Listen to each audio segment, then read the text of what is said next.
Halos 2 milyong miyembro ng Iglesia ni Cristo ang nakiisa sa National Rally for Peace kahapon. Giit ng INC, walang halong politika ang ginawa nilang pagtitipon, kundi pagsuporta lang sa pahayag ni Pangulong Bongbong Marcos laban sa impeachment complaints kay Vice President Sara Duterte. Nagpasalamat naman ang bise sa grupo. May unang balita si Rafi Tima.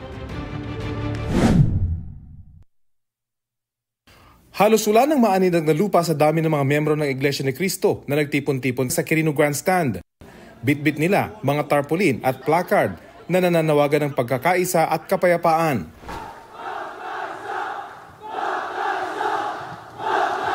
Ang Iglesia ni Cristo po ay nakikipag-isa sa pamamahala sa layuning magkaisa ang sambayan ng Pilipino po at maging payapa po ang ating bansa. Ang pagtitipon ay tinawag nilang National Rally for Peace na ayon sa pamunuan ng INC ay suporta sa di pagsang-ayon ni Pangulong Bongbong Marcos sa impeachment laban kay Vice President Sara Duterte. At kung may naging awayan, hindi po ba ang tama ay pagsikapang malunasan ito at magkasundo-sundo alang-alang sa bayan? Sa isang mensahe, nagpasalamat ang Vice Presidente.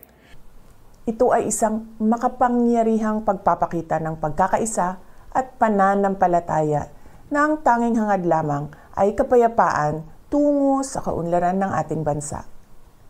Nagpapasalamat ako sa ating mga kapatid sa Iglesia ni Cristo sa inyong patuloy na pagsisikap na maghatid ng pagkakaunawaan at pagkakaisa sa ating mga kababayan. Nagtagal hanggang alas 6 ng gabi ang pagtitipon alinsunod sa kanilang ipinangako.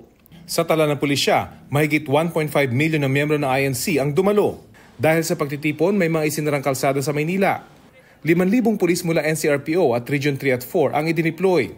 Yung mismong Iglesia ni Cristo ay may mga marshals po natin sa katauhan po ng mga iskan.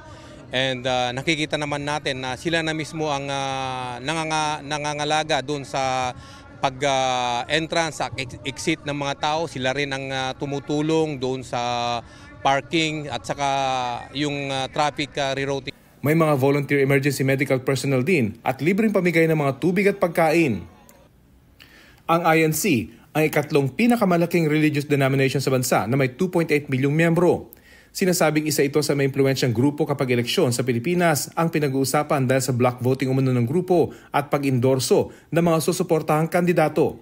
Bukod sa Quirino Grandstand, nasa 15,000 miyembro rin ng INC ang nagtipon sa Iloilo City.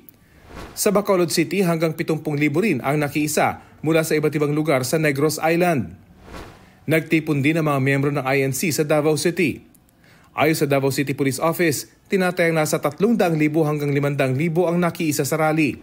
Sa Cagayan de Oro City, hindi naman napigilan ng ulan ang mahigit 20,000 miyembro ng INC na makiisa sa National Rally for Peace. Ito ang unang balita. Rafi Tima para sa GMA Integrated News. Igan, mauna ka sa mga balita, mag-subscribe na sa GMA Integrated News sa YouTube para sa iba't ibang ulat sa ating bansa.